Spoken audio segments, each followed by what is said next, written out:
emirimu gy'abalezi mbeera na mingi nnyo naye saawa zino Dubai, Kuwait ne Saudi Arabia z'ensi ezitambula. Peereza message ku namba y'essimu eri waggulu ku Dubai. Tewali kampuni mu Uganda nga ya Musama, nkiddamu. Tewali kampuni mu Uganda nga ya Musama egenda kuguza ettaka, ekukubira pulaani y'ennyumba ya bwereere, ekuweereko ensawo 5 za sementi za bwereere buli puloti gy'ogula. Owulira package, nkuzimbira ennyumba nga toliiwo ate nkuyambeko nkuyunge ku kampuni etwala abantu ebweru. Gwayagala ogenda okuba ekyeyo ukomewo ng'ofuuke ow'ekizibu nga Masaaba. Kampuni erimu yokka bw'eti bagiyita Masaaba and Sons Property Consultants and Construction Uganda Limited.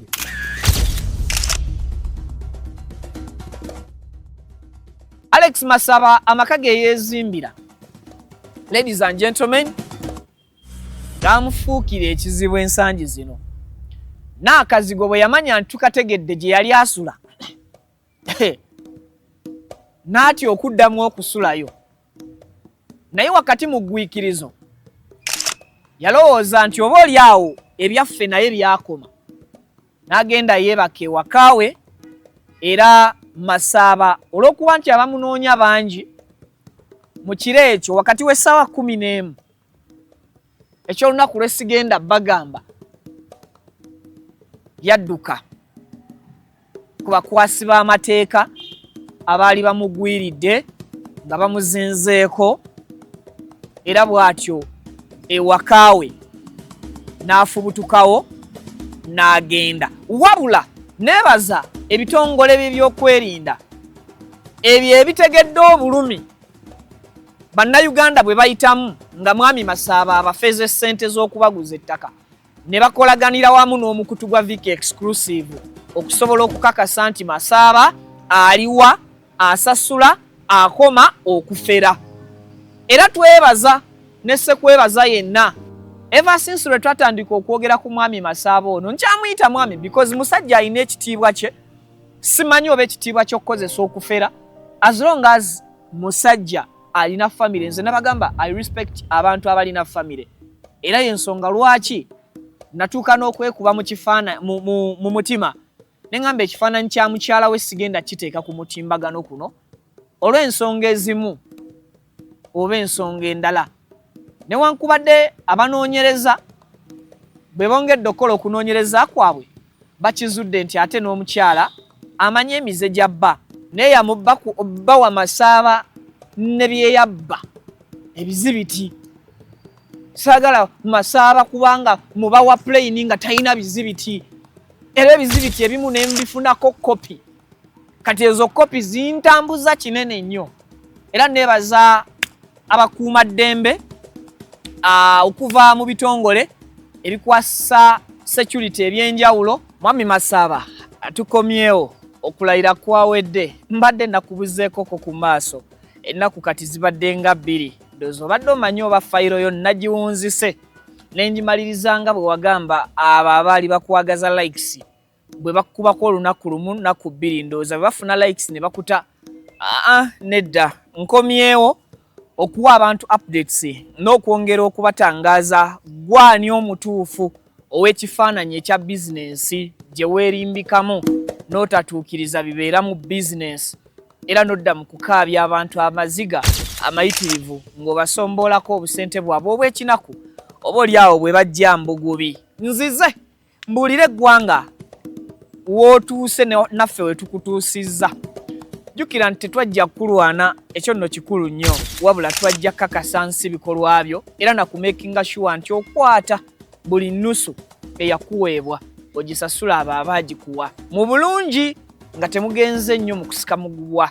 Newankubadde ggwe watuteekako embeera ekakasa nti ffe oba oli awo tukuzimbirako buzimbizi mikutu naye nga kinneewuunyisa nti ffe bw'oyagala okumanipulatinga tuliwo ku lw'amaanyi g'abantu era tukola butassa mukono butassa butaweera kukakasa nti omuntu ono amenyekera ekikumi kye akifunamu oba oli awo mu ngeri endala. Okubbibwa kubaawo naye kasita gufuuka omulimo 4, 2, 3 awo biba biwanvuye era ng'ebintu byolekedde wala. Tukugonzezaamu oba oli awo n'ojjukira leeti.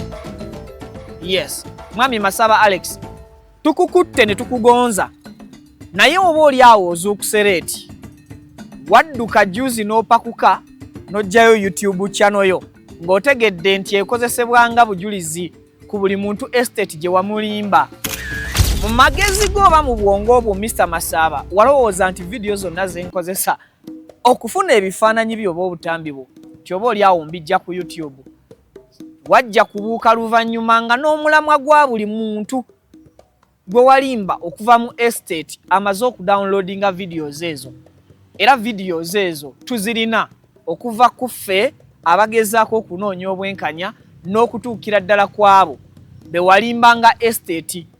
Nategedde nti waabaddewo oba oli awo okutya nti bannannyini estate kembotodde ebyama baali kubuuza olukusa gye walujja okushootingira video mu estate zaabwe, naye nolowooza okuwanulayo YouTube channel kwe wateegeranga ba client oba ba customer n'emikutu gye egimu n'ogikweka. Ladies and gentlemen, Mwami Masaba we tumutuusiza ntwala omukisa okubategeeza nti kati ewakawe takyebaka bulungi era takyebaka mirembe. Ennaku eziyiseewo entono emabega Mwami Masaba yasimatuka okukwatibwa era ono yabuuka kikomera okusobola okulaba ng'afuna obulamu. Matulutumbi ssaawa za kiro ekikomera ye yakyezimbira n'ateeka ne geeti ewuwe kwakonkona ne baggulira n'ayingira naye yatuuka ku level ng'obudde bumuddugalidde mu maka ge n'aba ng'alina kudduka kubuuka kikomera kuyita manju. Abasajja bwe baali bamuzinzeeko okwongera okulaba nti bamukwata agenda aba oli awo aseseme akomyewo emmaali yaabo gye yatwala mu lukujjukujju. Anyway, nyinza okuba ntandise okuba nga njogedde bingi mu introduction n'ababuuzizaako. Muliyo Mutyaba maama ne bataata. Amanyi nze Vicky, nsinzira wano buterevu ku Mukutu Vicky exclusive, omukutu ogutalwana ntalo ate era omukutu gwe batatiisatiisa. Yenze eyasobolayo okukola oba oli awo abalala bye batya naye nga nange sibikola nti obulamu nnina bungi. Nkimanyi ndi muntu nga ggwe, nange nfunamu okutya mu byenkola naye kasitamba nga nnyimiridde ku mazima nga nnyina obujulizi obubaaki nga buli kigambo kyange nfuba okukakasa nti nnyimirira ku ekyo bwe kuba kufa ne nfiira ku ekyo. We twogerera nga abantu abagenda maaso n'okwongera okuvaayo okukakasa nti Mwami Masaba yabafera ssente empitirivu bongedde okweyongera ku nnamba. Estates ezimu ku ezo ze yasinga okubbiramu abantu wakati w'omwaka gwa 2023 n'omwaka gwa 2025 mwe mwali estate ey'Empigi eyo nno nga yakubirayo ddala abantu ssente eziwerera ddala. Omwali estate gye yalimbalimba abantu ey'e Katende ku Masaka Road eyo nno twagenze buziba mu kunoonyereza kwaffe ne twafunidde ne defense w'ekyalo n'ategeezanga omukulu Alex Masaba bw'atamanyiddwa ku kakiiko k'ekyalo ng'omuntu alina estate oba alina akajiiko k'ettaka mu bitundu by'e Katende ku Masaka Road. Kyokka ekyennaku yalanga estate eyo okumalira ddala ebbanga eriwera ng'alaga nti estate eno iye era ng'akakasa nti estate eyo yagiteerawo mmwe bankuba kyeyo okusobola okukakasa nti akyusa obulamu bwammwe era improvinga mu ngeri gye musobola okukomawo ewaka nga temunyoomebwa mu bufu obufaanaganako bwe butyo.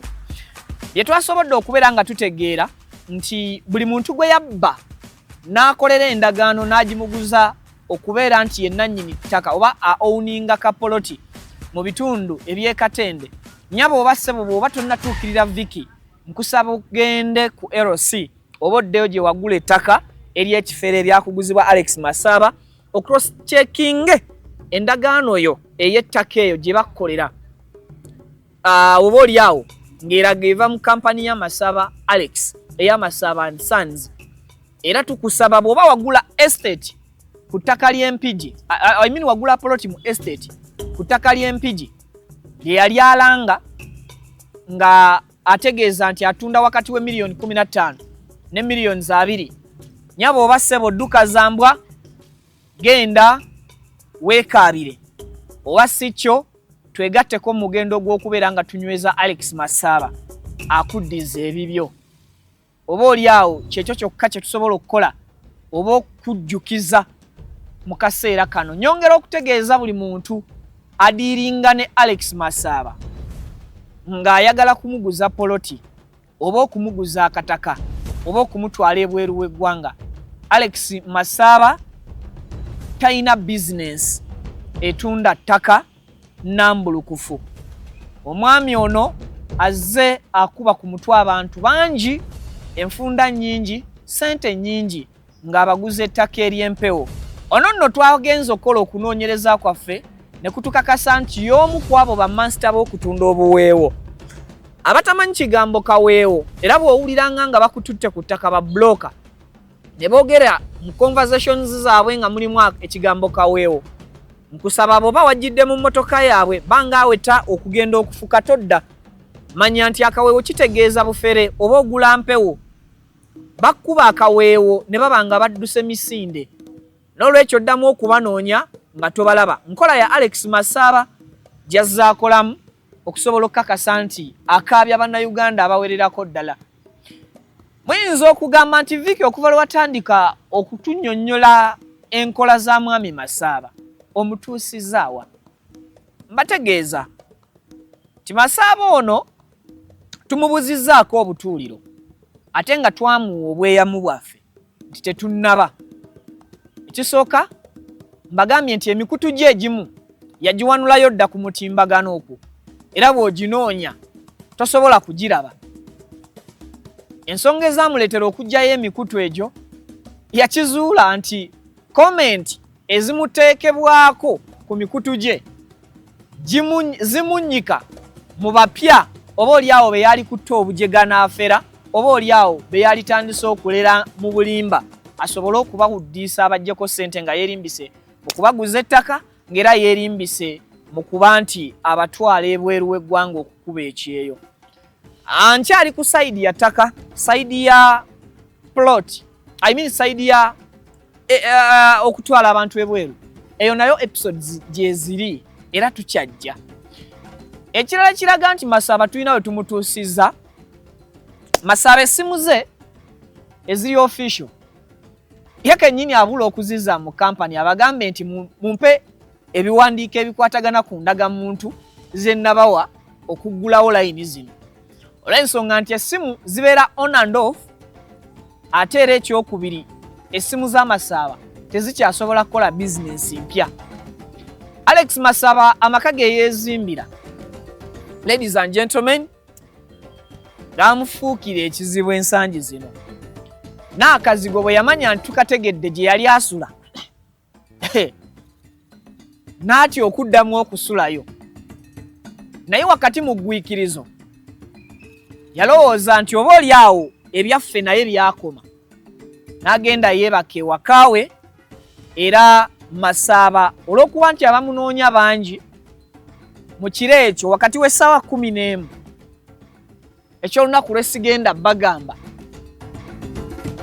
yadduka ku bakwasi b'amateeka abaali bamugwiridde nga bamuzinzeeko era bw'atyo ewakaawe n'afubutukawo n'agenda. Wabula kye njagala okumutegeeza nti essimu ze yakozesa okuwa abantu okumusindikirako ssente mwalimu essimu ya mukyala we era omukyala oyo naye essaawa zino atambulira mu bwerinde. Bunkenke bw'aba nkwata tebankwata. Kakati ayongedde okubeera nga akakasa eggwanga nti abantu yababba, abaana yabajjako ssente mu lukujjukujju. Ever since lwe twatandika okwogera ku mwami Masaba ono, nkyamuyita mwami because musajja alina ekitiibwa kye. Simanyi oba ekitiibwa ky'okukozesa okufera as long as musajja alina family. Nze nabagamba I respect abantu abalina family. Era yensonga lwaki natuuka n'okwekuba mu kifaana mu mutima ne ngamba ekifaananyi kya mukyala we sigenda kiteeka ku mutimbagano kuno olw'ensonga ezimu oba ensonga endala. Newankubadde abanoonyereza bwe bongedde okukola okunoonyereza kwabwe bakizudde nti ate n'omukyala amanyi emize gya bba era amanyi buli ekikola bakyakola kubanga ne ssente ezimu ziyita ku ssimu ya mukyala. Wano era wennyongera okusinziira okuyita buli muntu yenna Masaaba gwe yabba. Bw'obeera eyo n'osirika mmanya si gwe gwekka gwakoma okubba. Akozesa okusirika kwo n'ategerako omutego omulala n'afunirako abo abapya. Bongera okubeera nga bajja mu inbox ye, okubeera nga bamutuukirira, okubeera nga abafera. Okumanya mwami Masaaba ono asanze akaseera akazibu. Omukulu ono nategedde office wabadde akiringira bwe yategedde nti omuyiggo gwongezeddwamu amaanyi. Office gy'abadde akozesa okufera ebaddeko essaawa zino amaze ennaku eziwerera ddala nga talinnyawo kubanga bamulinze. Buli wantu olowooza we yali badde anywera ku tuzzi oba ku buweerero mu kaseera kano mwami Masaaba alaba nga twatta ekifaananyi kye, naye ne tumusuubiza nti ffe ogwaffe tegwali gwa kutta kifaananyi kye, ogwaffe gwali gwa kukakasa nti ajja mu buntu atereeze ensobi ze oba oli awo. Ekiproving ebigambo byaffe nti situweyogeza bweyogeza. Omukulu ono yasobola okukakasa eggwanga nti omukutu gwe twali twogerako kwe yali abbira abantu gwali mu kaali katego, era bwe yamanya nti tukategeezezza eggwanga akatego ako n'akajjayo. Era tekyategeeza nti mwami Masaaba yasiimuulayo YouTube channel ye yagisabusa mu private, era yensonga lwaki abo abatasobola kusooka kufuna video ze yabalimbirako okufuna ettaka bagenda okuddamu okwejjukiriza okukwata mu link ze bagenderako okupakyesinga ettaka, nga link ezo zibalaga video ezo ziri mu private. Wano wonna agezaako kubika bujulizi oba kutta bujulizi, naye ekigezezzaako okumukuba n'okumulema nti buli muntu gwe yabba yamusigazaako ebizibiti ebiwerera ddala era ebisobola okumuluma mu mateeka. So ngenda kuwa interviews zigenda kubeera ndowooza 6 ze tuyinayo ze tugenda okuta zesaagadde kusooka kuta olwa traffic okuba nti essaawa zino ali nnyo ku politics mu kaseera kano, naye tusuubiza nti bino we biggwa interview ku interview buli gwe yabba naawe bw'oba oli eyo still you can hit my inbox nojja nompa evidence ekakasa nti yakubba nze ogw'okubakwatira Masaaba okubasasula, so okumusiba okubakwatira Masaaba okubaddiza ezammwe nabagamba mugundekere kuba nagweyama namukakasa nti gino gye nkola emirimu gya bwannakyewa siri ku musaala. Kakati obwannakyewa bwange kambukozesa okuyamba eggwanga okutaasa abatannabbibwa and of course n'okubeera nga oba oli awo ntaasa abo be yakubye ebirwadde bye bataalina, be yayonoonera obulamu, be yattira emirimu gye baalina, be yawa endwadde ezitali bavaako ne bwali abaddiza ssente zaabwe. Waliwo abantu abaafunira ddala pressure, abaafuna shock nga nakati bakyewuunya mpozi n'okwongera okufirutalingira bannayuganda.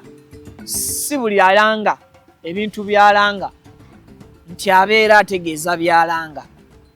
Kano kabadde kampi naye nga interviews omuntu gwe yabba miliyoni 6 mulina aba eno babbira mu byokubatwala ebweru tubaleeta kakati tumusaba wonna waali agume mbadde nzize kumujjukiza nti weetuli ensonga ze tukyazitambuza ate era tukyaziriko okumujjukiza nti ffe tetuopaletingira mu nzikiza tuopaletingira mu mataala.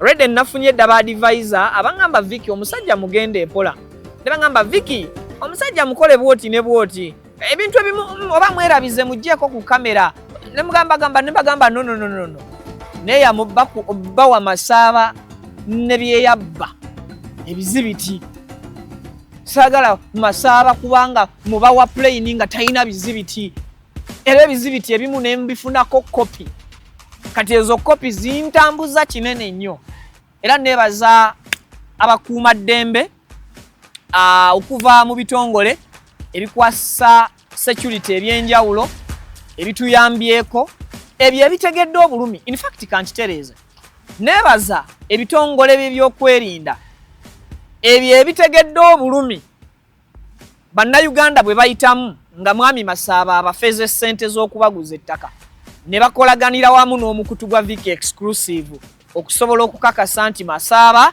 aliwa asasula akoma okufera. Era twebaza ne sekwebaza yenna abo abasookera ddala okutuwa facts ku files eziri ku police stations ez'enjawulo era tubeebaliza ddala. Anyway, bingi ebimu bye sisobola kuleeta ku mpewo okwogera naye nga nkimanyi ku lunaku luli bwe tulifuna Masaaba nga ne balina okusasula bayimiridde mu maaso awo oba nga bamulaba ku mutimbagano tuliyogera bye tutaayogera. Olutalo lwatutaddeko oba lwe yatuteekako ffe si lwe tumuddiza ffe obwenkanya bwe tusiikinga era bwe tukyanoonya era nga tujja bufuna. Kabadde kampi ebadde reminder tusinkane mu birala bingi. Mweraba.